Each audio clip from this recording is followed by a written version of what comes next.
दोस्तों, अगर आपसे इस कहानी का कोई भी भाग छूट गया है तो आप हमें कमेंट में ज़रूर बताइएगा, उसका लिंक आपको मिल जाएगा।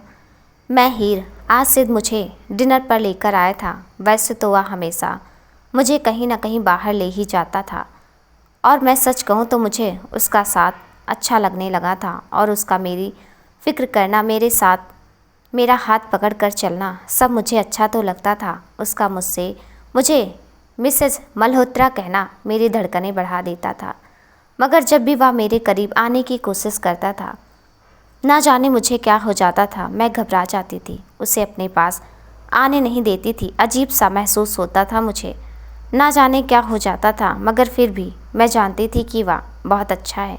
यह जिस्म, यह सब उसके लिए कोई मायने नहीं रखती थी, क्योंकि कुछ लोग रूह से मोहब्बत करते हैं, जिसे रूहानी इश्क कहते हैं। और सिद्ध को भी शायद वही हो गया था मुझसे, मगर मैं क्या करूं।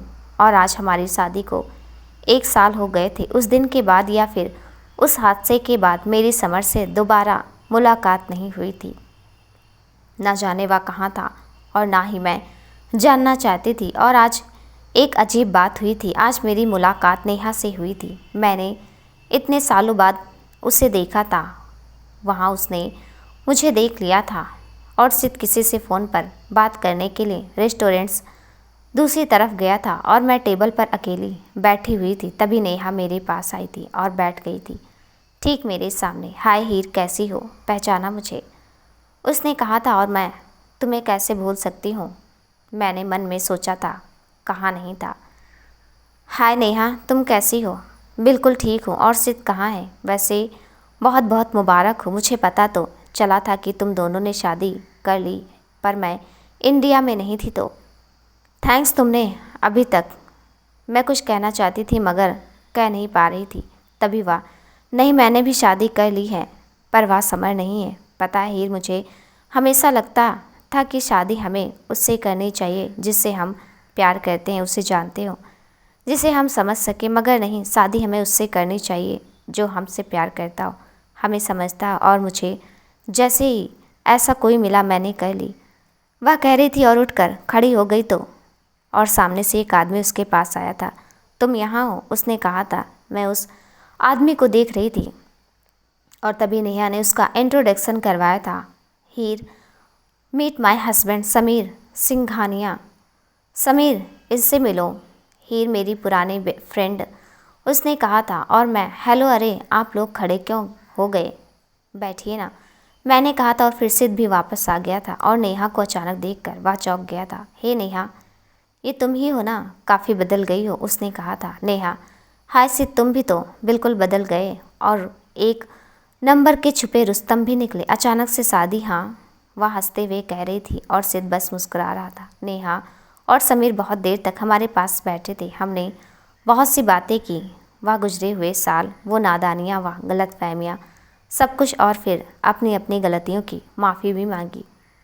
उस वक्त हम हंसे भी, आंखों में आंसू भी आए, पर मैं खुश थी कि वह मुझसे मिली थी, वरना शायद मैं उसे कभी जान ही नहीं पाती कि नेहा कितनी अच्छी थी। वह, उसने तो कभी मेरे साथ गलत किया ही नहीं था, बल्कि सारी गलती समर की थी, जो कभी ना उसे समझ पाया था और ना ही मुझे। मोहब्बत समंदर की तरह होती है, बंदा इसमें एक बार उतर जाए तो डूब के ही किनारे पर आता है। हम वापस घर आ गए थे। सैली आंटी और नीति सोने जा चुकी थी और सिद्ध गाड़ी पार्क कर रहा था। मैं कमरे की तरफ बढ़ रही थी और जब मैंने अपने कमरे का दरवाज़ा खोला था तो हैरान रह गई थी। फूलों की बारिश हो रही थी, पूरा कमरा फूलों से सजा हुआ था, मोमबत्तियाँ की रोशनियाँ जगमगा रही थी। और फिर किसी ने मेरे कंधे पर हाथ रखा था और कहा था, कैसा लगा मेरा सरप्राइज? वह, उसने कहा था। मैंने पलटकर उसे देखा था। वह वैसे ही मुस्कुराती हुई आंखों से मुझे देख रहा था। चलो अंदर। और मुझे सच में अजीब सा डर लग रहा था, समझ नहीं पा रही थी यह सब क्या है या फिर क्या था। तभी उसने अपनी पॉकेट से एक डिब्बा निकाला था और मेरी तरफ बढ़ा दिया था। Happy anniversary my wife my life, उसने कहा था। और उसमें एक चैन थी जिसमें एक लॉकेट लगा हुआ था जिस पर लिखा था HS। डिज़ाइन काफ़ी अच्छा था। कैसा है? बहुत सुंदर है। तो लाओ मैं पहना देता हूँ। शादी जिन हालातों में हुई तुम्हें कुछ देने का मौका ही नहीं मिला, तो सोचा कि आज उसने कहा था और मुझे पहनाने लगा था। उसकी सांसों की गर्माहट मेरे गले को छू रही थी। मेरे बहुत करीब था। उसे पहनाने के बाद मेरा हाथ पकड़ लिया था। हीर, आई रियली लव यू यार, उसने कहा था और उसकी करीबी बढ़ती जा रही थी। नज़दीकियाँ उसकी छुअन से बदन में एक अजीब सी सरसराहट सी होने लगी थी मुझे। और तभी मगर ना जाने मुझे क्या हो गया था। सब कुछ ठीक चल रहा था मगर ना जाने क्या हुआ था मुझे, और मैंने उसे खुद से दूर किया था। मैं ऑफिस से घर आया तो हीर घर पर नहीं थी, ना जाने कहाँ चली गई थी। मैंने कोई गलत बात तो नहीं की थी, ना ही उसके साथ कोई ज़बरदस्ती की थी। वह नहीं चाहती थी कि मैं उसके करीब आऊँ, तो मैं नहीं आता। हमारी शादी को 1 साल से ज़्यादा होने वाला था और वह आज भी वहीं पर खड़ी थी, और मैं जो उसके इंतज़ार में खड़ा था, आगे बढ़ना चाहता था उसके साथ, मगर वह चलना ही नहीं चाहती थी। वह मेरे साथ चलना नहीं चाहती थी, या फिर चाहती है शायद। मैं समझता था कि मैं उससे शादी करके उसे सारी ज़िंदगी खुश रखूँगा, मगर नहीं, शायद मैं ही उसकी सबसे बड़ी तकलीफ़ की वजह बन गया था। कल रात जब मैं और उसने मुझसे कहा कि दूर रहो मुझसे सिद्ध, मुझे सच में अजीब सा महसूस हुआ था। समझ नहीं आ रहा था कि उसे अचानक क्या हो गया था, क्या चाहती थी वह। मुझे अपने करीब यूँ नहीं आने देती, मेरी मोहब्बत को महसूस क्यों नहीं करना चाहती। और अब जब वह घर पर नहीं थी तो मम्मी ने मुझे बताया कि वह चली गई है सिद्ध। उसने कहा है कि वह और इस रिश्ते को नहीं निभा सकती है। मम्मी की बात सुनकर तो मेरे तो जैसे सर में धमाके हो रहे थे कि आखिर मैंने ऐसा क्या किया था कि वह मुझे छोड़कर जाना चाहती थी। इन 1 सालों में मैंने उसे कभी किसी चीज़ के लिए फोर्स नहीं किया था। एक कमरे में भी 2 अजनबियों की तरह ही रह रहे थे, मगर फिर भी मैं खुश था कि वह मेरे पास तो है। मगर फिर भी उसे किस बात ने परेशान कर रखा था। और फिर मैं जल्दी से गाड़ी से वहाँ से निकल गया था अपने सवाल का जवाब ढूंढने के लिए। Railway station Delhi. मैं हीर सिद्ध से प्यार नहीं करती। हाँ, वह मुझे अच्छा लगता है क्योंकि वह ऐसा है जो किसी को भी अच्छा लगे, मगर मैं इतनी अच्छी नहीं हूँ। शायद मैं उसे और तकलीफ़ नहीं दे सकती, या शादी एक मजबूरी में हुई थी और वह इस मजबूरी तले दबा जा रहा था। मगर क्यों, इसमें उसका कोई कसूर नहीं है। मैं जब सुबह उठी तो मैंने देखा था वह ऑफिस जा चुका था, और साथ जल्दबाजी में उसने अपना कबर्ड खुला छोड़ दिया था। जब मैं उसे बंद कर रही थी तो मैंने देखा कि उसमें डाइवोर्स के पेपर रखे हुए थे। मैं हैरान थी कि यह क्या है। क्या सिद्ध? हाँ, वह सही ही तो कर रहा था। मैंने रात को उसे यूँ खुद से खुद ही तो दूर किया था, और इतने दिनों से इग्नोर भी तो कर रही हूँ। भला वह कहाँ तक मुझे बर्दाश्त करेगा? आखिर है तो वह भी एक इंसान ही ना, और मेरी वजह से वह क्यों अपनी ज़िंदगी बर्बाद करे? मैं उसे डिज़र्व नहीं करती हूँ, और इसलिए मैंने फ़ैसला किया है कि मैं उसे छोड़कर चली जाऊँगी, ताकि वह आसानी से अपनी ज़िंदगी जी सके। ट्रेन बस आने वाली ही है। मैं वापस लुधियाना जा रही हूँ। उसे मुझसे इश्क है और सारी ज़िंदगी वो रिस्क पर इसे निभा भी लेगा। मैं जानती हूँ उसे, मगर उससे भी तो खुश होने का हक़ है, और मैं कौन होती हूँ उसकी दुख की वजह बनने वाली? मोहब्बत नहीं करती तो क्या हुआ? तुम्हारी परवाह बहुत करती हूँ सिद्ध। अपना ख्याल रखना। यहाँ तक साथ निभाने की बहुत शुक्रिया। ऐसा नहीं कि मुझे तुम्हारी याद नहीं आएगी, बहुत याद आएगी। इन 1 सालों में मुझे तुम्हारी आदत सी हो गई है, या फिर लत लग गई है। जब तक तुम्हें ना देखूं, ना सुनूं, मन को शांति नहीं मिलती, सुकून सा महसूस होता है। जब तुम मेरे साथ होते हो, किसी शहजादे की तरह तुम मेरी ज़िंदगी में आए, मगर मैं कोई शहजादी नहीं हूँ, और ना ही ये परियों की कहानी है अलविदा कि इश्क तेरा मुझसे बेहिसाब है। मैं जानती हूँ, मगर वो मैं नहीं हूँ जिसके लिए तू दीवाना बना फिरता है। तुमने गलत इंसान से मोहब्बत कर ली सिद्ध। मल्होत्रा हाउस। नीति जो हीर के अचानक चले जाने से परेशान थी, और अभी जब अपने भाई को भी परेशान होकर जाते देख रही थी। जब हीर गई थी तब नियति घर पर नहीं थी, और सैली ने उसे जाने से क्यों नहीं रोका था, वह इसलिए भी हैरान थी। नीति, मम्मी, आपने भाभी को जाने क्यों दिया, रोका क्यों नहीं? सैली, बेटा, वह इसलिए कि इतने दिनों से मैं देख रही हूँ कि हीर सिद्ध को आज तक समझ नहीं पाई है, और ना ही उसके प्यार की गहराई को नाप पाई है, और मैं चाहती हूँ कि वह आज उसे समझे और मुझे पता है कि हीर क्या मम्मी? नीति कहती है। हीर भी सिद्ध को पसंद करती मगर उसके पास जाने से घबराती है और मैं आज उसका यह डर दूर कर देना चाहती हूँ। वह कैसे करेंगे आप? भाभी तो चली गई ना। लुधियाना की ट्रेन आने में अभी 2 घंटे बाकी है। तब तक सिद्ध उसे ढूंढ लेगा और मैं अपने बेटे को अच्छी तरह से जानती हूँ, वह उसे लेकर ही लौटेगा। क्या बात है मम्मी, आप तो कमाल है, नीति हंसते हुए कहती है और शैली उसकी बात पर धीरे से मुस्कुरा देती है। कमाल तो मैं हूँ।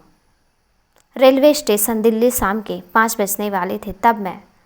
जब मैं वहाँ पर पहुँचा था तो हीर मुझे कहीं भी दिखाई नहीं दे रही थी। मैं कब से उसे फ़ोन भी कर रहा था मगर वह कॉल नहीं उठा रही थी। और तभी मैंने पता किया था कि लुधियाना जाने वाली ट्रेन किस प्लेटफॉर्म पर आएगी। और जब मैं वहाँ पर पहुँचा था तो वहाँ पर एक बेंच पर सिर टिकाए बैठी हुई थी। उसकी आंखें बंद थी और उसके बाल उसके चेहरे पर आ रहे थे। वैसे तो उस वक्त भी बहुत प्यारी लग रही थी मगर सच कहूँ तो मुझे गुस्सा बहुत आ रहा था कि वह ऐसा कैसे कर सकती थी। मुझे बिना बताए, मुझसे बिना बात किए कैसे जा सकती है। मरते वक्त उसके बाबूजी ने उसकी जिम्मेदारी मुझे सौंपी थी और एक वाह है कि कम से कम मेरे बारे में ना सही उनके बारे में ही सोच लेती, मगर नहीं, ना जाने किस दुनिया में मगन थी वह। वैसे उसे देखकर मेरा सारा गुस्सा ना जाने क्यों गायब हो गया था। शुक्र था कि वह मिल गई थी। मैं सीधे उसके पास गया था और ट्रॉली खींची थी और दोबारा मुड़ गया था, जिसकी आवाज़ सुनकर वह जाग गई थी। और कौन है? कहते हुए मेरे पीछे आ रही थी दौड़ती हुई, मगर मैंने पलट कर नहीं देखा था। सिद्ध को उसने कहा था मगर मैं भी कम जिद्दी नहीं था। मैं भी बिना मुड़े चलता जा रहा था और फिर स्टेशन के बाहर आकर मैंने ट्रॉली उठाई थी और गाड़ी में रख दी थी और गाड़ी में बैठ गया था। कुछ देर बाद वह भी आ गई थी। गाड़ी की खिड़की से उसने मुझे देखा था। यह क्या कर रहे हो सिद्ध तुम? वही जो तुम देख रही हो, घर चलो। मैं कहीं नहीं जाऊंगी सिद्ध, तुम समझ क्यों नहीं रहे हो? और तुम भी तो यही चाहते हो, उसने कहा था। और मुझे अब गुस्सा आ रहा था कि मैं क्या चाहता हूँ कि आज तक तुम्हें समझ ही नहीं आया था। अगर समझ जाती तो कभी मुझे इस तरह छोड़कर नहीं जा रही होती। मैंने सोचा था और गाड़ी से बाहर आकर उसके सामने खड़ा हो गया था। क्या चाहता हूँ मैं बताऊँ? तुम्हें चाहता हूँ, है ना? यही मेरी सबसे बड़ी गलती है। देखो हीर, घर चलो, बाकी बातें घर पर जाकर कर लेंगे। मैंने इधर उधर देखा था, जहाँ आते जाते लोग हमें देख रहे थे। मैं नहीं जाऊँगी, वह मेरा घर नहीं है और मुझे अपने घर जाना है। तो तुम नहीं जाओगी? हाँ, नहीं जाऊँगी। Are you sure? हाँ जी। अच्छा जी, तब मैं तुम्हें उठा कर ले जाऊँगा। तुमसे ज़्यादा जिद्दी हूँ मैं। जानती नहीं हो तुम कि सिद्धार्थ मल्होत्रा क्या क्या कर सकता है? मैंने कहा था और फिर उसे गोद में उठाकर गाड़ी का दरवाज़ा खोला था और बिठा दिया था। वह चिल्ला रही थी, सिद्ध छोड़ो मुझे, तुम मेरे साथ ऐसा नहीं कर सकते। मैं सब कर सकता हूँ because I am your husband, याद है ना? और ज़्यादा चिल्लाओ नहीं वरना लोग समझेंगे कि मैं तुम्हें किडनैप करके ले जा रहा हूँ। हाँ तो सही तो है, किडनैप ही तो कर रहे हो। फिर तभी एक आदमी हमारे पास आकर, भाई क्या हुआ है? कुछ नहीं, हमारी मैडम नाराज़ है तो मैं उन्हें मनाकर घर ले जा रहा हूँ, मैंने कहा था और गाड़ी में बैठकर गाड़ी स्टार्ट कर दी थी और गाड़ी दूसरी तरफ से भी लॉक कर दी थी। और हीर शीशा और गेट पीट रही थी, खोलो इसे सिद्ध। मगर मैंने अपने कान बंद कर लिए थे। मुझे कुछ भी सुनाई नहीं दे रहा था और ना ही मैं सुनना चाहता था। घर आने के बाद फिर वही ड्रामा। वह गाड़ी में बैठ नहीं रही थी और यहाँ आने के बाद गाड़ी में से उतर नहीं रही थी। सच में बहुत जिद्दी थी। वाह, बिल्कुल बच्चों की तरह रट लगाए जा रही थी। मुझे घर जाना है, मुझे घर जाना है बस। मैंने फिर से वही किया था, गाड़ी का दरवाज़ा खोला था और उससे गोद में उठाकर सीधे घर में मेन दरवाजे से बढ़ रहा था। सारे स्टाफ, मम्मी नीति, मिसेस नैन्सी सब हैरान थी देख कर कि आखिर आज सिद्ध को हो क्या गया था। और सब मुस्कुरा रही थी और हीर बस मुझे घूर कर देख रही थी और मुझे नीचे उतारो सिद्ध वरना अच्छा नहीं होगा कहती जा रही थी। और मैं बिना सुने बस कमरे की तरफ बढ़ रहा था। तभी नीति ने मुझे देखा था और कहा था, गुड जॉब भाई। और मैं, थैंक्स माय डियर सिस। और मम्मी ने बस मुंह पर हाथ रख कर हंसती जा रही थी। नीति मम्मी से, आपने बिल्कुल सही कहा था, मम्मी भाई भाभी को घर वापस लेकर ही लौटेंगे। और तभी मिस नैन्सी, वह सब तो ठीक है पर इस तरह से पहली बार सिद्ध बाबा को ऐसे करते देखा है। ऐसा लग रहा है पहले वाले बाबा वापस आ गए हैं, वह कह रही थी, और मैं सबको बेपरवाह किए बस सिद्ध की परवाह करते हुए सीढ़ियाँ चढ़ रही थी। कुछ देर बाद कमरे में मैंने उसे आखिर में नीचे उतार दिया था और वह गुस्से से खड़ी मुझे देख रही थी। सिद्ध, तुम मुझे समझ नहीं आता क्या? मैं नहीं रहना चाहती तुम्हारे साथ, हटो मेरे रास्ते से, मुझे जाने दो। और मैं जो दरवाज़ा बंद करके खड़ा था उसे देखकर बस मुस्कुरा रहा था। वह चिल्ला रही थी, मुझे हटा भी रही थी, धक्के भी दे रही थी, मगर मैंने तय कर लिया था कि आज मैं इससे बात करके ही रहूँगा कि आखिर यह चाहती क्या थी। आखिरकार वह थक हार कर पीछे हट गई थी और बिस्तर पर सर पकड़कर बैठ गई थी। उसने अपना चेहरा दोनों हाथों से छुपा रखा था। फिर मैं उसके पास जाकर बैठ गया था और उसका हाथ उसके चेहरे पर से हटाते हुए मैंने उसे देखा था। वह उसकी गहरी समंदर सी आंखें, उसमें तूफान उठ रहे थे। वह रो रही थी। मगर क्यों? मैंने ऐसा क्या कर दिया था कि मुझे छोड़कर जाना चाहती थी? मेरा कन्फ्यूजन अभी तक जारी था। अब बताओ कि बात क्या है? मैंने उसका हाथ पकड़ रखा था और उसे देख रहा था। मुझसे कोई गलती हो गई तो आई एम सॉरी, मगर सॉरी के लिए भी तो पता होना चाहिए ना यार कि भाई गलती क्या है, मैंने कहा था। वह बस मुझे देख रही थी और अचानक से मेरे गले लग गई थी। मैं स्तंभ बैठा रह गया था। वह मेरे गले लगी हुई थी और रोए जा रही थी। उसके आंसू मेरे शर्ट पर गिर रहे थे। सिद्ध मैं तुम्हें छोड़कर मैं कहती जा रही थी। अजीब हिचकिचाहट थी उसकी बातों में। यार बस करो, अब मैं इतना भी समझदार नहीं हूँ। बात क्या है? तुम्हें मेरे साथ नहीं रहना है? नहीं, क्या नहीं? नहीं हाँ, क्या नहीं क्या हाँ? पिछले 3 घंटे से मैं परेशान रहा हूँ। तुम्हें अंदाज़ा भी है मैं कैसा महसूस कर रहा हूँ। आखिर में मैंने उसे खुद से हटाते हुए देखा था और वह नम आँखों से बिना कुछ कहे उठकर खड़ी हो गई थी और मेरा कबर्ड खोलकर उसमें से एक पेपर निकाल कर मुझे दे दिया था। और मैं उसे देखकर सच कहूँ मुझे बहुत हंसी आई थी। हीर की यह पुरानी आदत थी, हमेशा आधी कहानी सुनकर कन्फ्यूजन में खुद भी रहती थी और दूसरों को भी रखती थी। मैं उन डाइवोर्स पेपर को देखकर बहुत हंस रहा था। तो यह बात है, मुझे सब समझ आ गया था कि आखिर हीर को क्या हुआ था। तो यह है सारे फसाद की जड़। मिसेस हीर सिद्धार्थ मल्होत्रा को मेरे साथ रहना भी नहीं है और मुझे छोड़कर जाना भी नहीं चाहती और किसी और के डाइवोर्स पेपर देखकर रो भी रही है कि मैं उसका सिद्धार्थ मल्होत्रा, मैं तो सपने में भी कभी उसे छोड़ नहीं सकता। तो भला तुमने हकीकत में कैसे यह सोच लिया? पर यह तो तुम्हारी अलमारी में था। फिर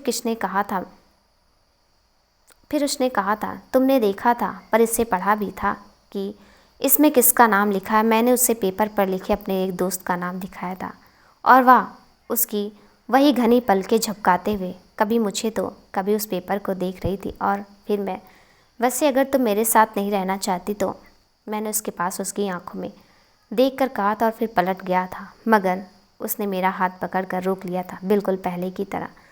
सिर्फ तुम्हें पता है, उसने कहा था, और मैं बिना पलटे, नहीं पता है, तुम बताओ, मैंने कहा था। और न जाने फिर वह क्यों खामोश हो गई थी, मगर उसका हाथ अभी भी मेरे हाथों में था, ना जाने क्यों।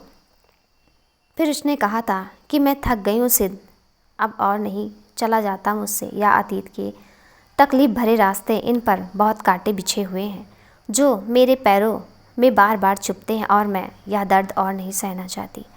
तो फिर ठहर जाओ ना, जैसे मैं ठहर गया हूँ तुम तक आकर। तुम भी ठहर जाओ मुझ तक आकर। बदल लो रास्ता, उस रास्ते को चुन लो जो तुम्हें मुझ तक ले आता हो, जहाँ मैं तुम्हारा खड़ा ना जाने कब से इंतज़ार कर रहा हूँ तुम्हारा। मैंने उसके झुके हुए सर को उठाते हुए कहा था और उसकी वही घनी पलकें जो आंसुओं से भरी हुई थी। उसने मुझे देखा था सिद्ध, उसने बस इतना ही कहा था और मेरे सीने से लग गई थी और मैंने उससे खुद में छुपा लिया था। मोहब्बत वह कहानी है जो बिना पूरी सुनाए ही बंदा सब कुछ समझ जाता है कि आखिर उसका अंत क्या होगा। और मेरी कहानी भी कुछ ऐसी ही थी। मोहब्बत में हर बात बताई नहीं जाती, कुछ बातें कहने की नहीं समझने की मोहताज होती। और आज वह जिस कैफियत से गुजर रही थी। मैं या मुझसे बेहतर उसे कोई नहीं समझ सकता था। यह बात भी मुझे भी उस दिन समझ आई थी कि मोहब्बत इंसान करता नहीं, हो जाती है, और जब हो जाती तो यह अपना रास्ता भी बना लेती थी और हमें हमारी मंजिल तक पहुंचा भी देती। और सबसे आखिर में किस्मत वह मेरी किस्मत में थी, मेरी थी हमेशा से, और मुझे मिल गई थी। शायद इसलिए हजारों लड़कियों की भीड़ में होने के बावजूद भी मेरी नज़र हमेशा उस पर ही ठहर जाती थी। उसके नाम से ही मेरी धड़कनें तेज हो जाती थी। और जो चीज़ आपके नसीब में लिखी हो वह देर से ही सही मिलती ज़रूर है, और जो ना हो वह मिलकर भी खो जाती है, यह मेरा मानना है। और फिर वह मेरी किस्मत में थी और मैं तो उसका था ही हमेशा तक से। बस पता होने में थोड़ी देर हो गई थी। खैर, देर आए दुरुस्त आए। समर हीर को डिज़र्व नहीं करता था और यह बात किस्मत को पता थी। मोहब्बत में कितनी भी दूरियां क्यों ना हो, वह उन्हें तय कर ही लेती और आप तक पहुंच ही जाती है। वह मेरे सीने से लगी हुई थी और मैंने उसे खुद में छुपा रखा था। वह एहसास मेरी ज़िंदगी का सबसे खूबसूरत एहसास था, जब मैं खुद को हरा कर उसे अपनी मोहब्बत से आखिरकार जीत गया था। हीर हीर, मैंने कहा था। उसने कहा था, पिछले 1 घंटे से तुम मेरे सीने से लगी हुई हो। ऐसा ना हो कि यह मोहब्बत मेरा दम ही निकाल दे यार। बहुत ज़ोर से पकड़ा है तुमने। सिर्फ मैं तुम्हें छोड़ूंगी नहीं। उसने अपने दोनों हाथों से मेरे सीने पर मारते हुए कहा था और मैं हंस पड़ा था और उसने अपना चेहरा अपने दोनों हाथों से छुपा लिया था। ना जाने क्या हुआ था, वह रोने लगी थी। यार, मैं मजाक कर रहा था। तुम फिर से पकड़ लो, आओ, बस रो नहीं। मैंने उसका हाथ अपने चेहरे से हटाते हुए कहा था। वह बात नहीं है सिद्ध। फिर क्या बात है? बस मुझे अपने बाबूजी की बहुत याद आ रही है, पता नहीं क्यों। तो यह बात है। तो उन्हें ऐसे याद करोगे रो रो कर? वहाँ पर वह भी ऐसे ही रोते होंगे और मुझे कोस रहे होंगे। वो क्यों? वो इसलिए कि किस इडियट को मैंने अपनी हीर की जिम्मेदारी सौंप दी थी, जो उसे रोने से भी रोक भी नहीं सका। पता है सिद्ध? वह हंस पड़ी थी मगर आंखें अभी भी नम थी। नहीं पता, तुम बताओ। हम बेड पर बैठे हुए थे और वह मुझे देख रही थी और फिर उसने अपना सर मेरे कंधे पर रख दिया था और मेरा हाथ पकड़ते हुए कहा था, तुम बहुत अच्छे हो सिद्ध। अच्छा जी, हाँ जी, बस इतना ही। इतने साल इंतज़ार किया और बस मैं अच्छा हूँ, यही मिला है मुझे। तो और क्या? कुछ नहीं, रहने दो, मैं बाहर जा रहा हूँ। फिर मैं उठकर खड़ा हो गया था और उसने हाथ पकड़कर बैठा लिया था फिर से। अरे रुको तो सही, उसने कहा था। क्यों? मेरे लिए। फिर उसने मेरे गालों पर किस करते हुए कहा था, मिस्टर सिद्धार्थ मल्होत्रा से प्यार हो गया है मुझे। और फिर दोबारा सीने से लग गई थी। वह शर्मा गई थी, मुझे छोड़ ही नहीं रही थी, अपना चेहरा छुपा रही थी और मैं उसे हटाते हुए उसका वह गुलाबी चेहरा देखना चाहता था। फिर से कहो, क्या कहा था अभी? मैंने कहा था नहीं, क्या नहीं, मतलब हाँ। हाँ तो फिर कहो सिद्ध, तुम बहुत बहुत प्यार करता हूँ, इसलिए बहुत इंतज़ार भी किया है मैंने। कहा था। वह भी अभी भी मेरे सीने से लगी हुई थी उस दिन। अब क्या बताऊँ, वो दिन मेरी ज़िंदगी का सबसे हसीन दिन था। वो मेरी थी, मेरे पास थी और आखिर में उसे मेरे गहरे एहसासों का एहसास हो गया था। खाना खाने के बाद मैं अपने कमरे में फ़ाइल चेक कर रहा था और वो ड्रेसिंग टेबल के सामने पिछले 1-2 घंटे से बाल संवारने में लगी हुई थी, क्योंकि अब जब उसने इकरार कर लिया था तो मुझे पता था कि वो बेड पर आने से कतरा रही थी। क्योंकि अब जब सब कुछ ठीक हो गया था उसके और मेरे दरमियान, तो मैं किसी को भी बीच में नहीं आने देना चाहता था। और आज तकियों की बाउंड्री भी गायब थी। हीर, मैंने फाइल्स साइड टेबल पर रखते हुए कहा था। पलट कर देखा था। पिछले 2 घंटे से तुम वहाँ पर आईने में बाल संवारने में लगी हुई हो। उलझन बालों की है या फिर मन की? मैंने कहा था और उठकर उसके पास चला गया था और ठीक उसके सामने खड़ा हो गया था। वो उठी और जाने लगी थी। हो गया बस, मुझे नींद आ रही है, उसने कहा था, मगर मैंने उसका हाथ पकड़कर रोक लिया था। रुको, मेरी नींद उड़ाकर तुम्हें चैन से सोने में बहुत मज़ा आता है क्या? नहीं तो तुम भी सो जाओ, सुबह ऑफिस भी तो जाना है। वो बिना मुड़े बोली थी और मैंने उसका हाथ पकड़ा हुआ था वैसे ही और खींचकर उसे अपने पास किया था और उसकी आंखों में झांकते हुए कहा था। और उसने पलकें झपकाते हुए फिर झुका ली थी। मिसेस मल्होत्रा, तुम्हें अभी भी लगता है कि इतने इंतज़ार के बाद मैं तुम्हें सोने दूंगा, वो भी आज की रात जो इतनी रातों के बाद आई है। मैंने कहा था और उसके होंठों पर अपने होंठ रख दिए थे और हम एक हो गए थे, रूह से भी और जिस्म से भी। 6 साल बाद से तुम यहाँ बार बार कहाँ खो जाते हो, उसने कहा था। जो सुबह सुबह किचन में बिजी थी और मैं दूर खड़ा उसे देख रहा था। तुम में और कहाँ, मैंने कहा था और वह मुस्कुरा दी थी। मैं क्या भूल भुलाया हूँ जो तुम खो जाते हो, उसने कहा था। उससे कम भी नहीं हो मैडम, मैंने आगे बढ़कर उससे कहा था और उसके पीछे से उसे पकड़ रखा था और वह मिक्सी चला रही थी। सिद्ध क्या कर रहे हो, तुम्हें हर वक्त बस रोमांस से सोचता है। अब प्यार किया है, फिर शादी भी की है और फिर अपनी बीवी के साथ रोमांस नहीं करूँगा तो किसके साथ करूँगा? वैसे कहोगी तो और भी है। और मेरा इतना कहना था कि मिक्सी के जार का ढक्कन खुल गया था और छपाक हम दोनों पर उसका सारा मटेरियल पड़ गया था। देखा ना क्या हुआ? देख ही तो रहा हूँ, हीर कोई नाम से यह जार फट पड़ा है। मैं हंस पड़ा था। सिर्फ छोड़ो मुझे, देखो पूरा गंदा कर दिया सब। अब मुझे फिर से नहाना पड़ेगा। तो क्या हुआ, नहाना तो मुझे भी है, चलो साथ में नहाते हैं, मैंने कहा था और उसे गोद में उठाकर जैसे ही आगे बढ़ रहा था सामने से आवाज़ आई थी। पापा मम्मी को फिर से पैर में मोच आ गई क्या? सामने हमारी बेटी सारा ने कहा था। और मैं, क्यों बेटा? सारा, आपने मम्मी को फिर से गोद में उठा लिया है ना? उसने अपनी तोतली जुबान से कहा था। और ही नहीं बेबी, मम्मा बिल्कुल। सिद्ध, मुझे नीचे उतारो, मम्मा बिल्कुल भी ठीक नहीं है, हमेशा पैरों में मोच लगा लेती हैं, इसलिए मैं इन्हें कमरे में लेकर जा रहा था। मैंने उसकी बात पूरी होने से पहले ही कहा था और सारा दौड़कर हमारे पास आई थी और ही ज़बरदस्ती गोद में से उतर कर, तुम्हें ना, मैं तुम्हें बाद में देखूंगी, अब चलो बेटा, स्कूल बस छूट जाएगी, मैं पहले आपको तैयार कर दूँ। उसने मुझे घूर कर देखा था और सारा के साथ चली गई थी और मैं हंस पड़ा था।